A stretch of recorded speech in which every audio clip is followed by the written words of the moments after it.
Hi, I'm Cheryl Leach. In this exercise, we're asked to find the indefinite integral. Now, when doing an integration problem, oftentimes the most challenging part of the problem is to decide which technique to use.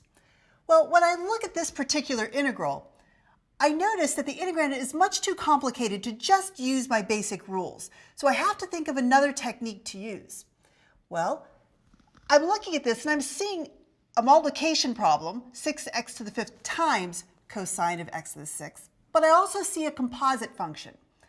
Well, that composite function makes me think of the substitution technique.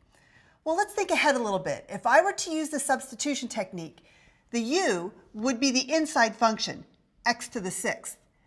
du would be 6x to the 5th dx, and that fits perfectly with that other factor. So I think the substitution technique is the way to go on this one. So let's write out the details. I'm going to go ahead and let u be x to the 6th. That means that du is 6x to the 5th dx.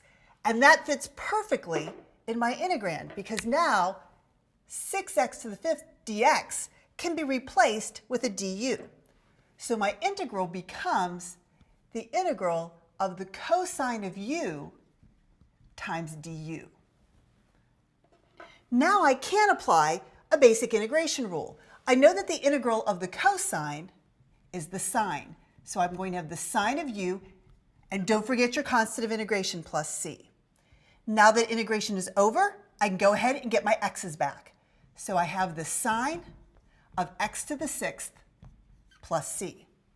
I hope that was helpful. Thanks.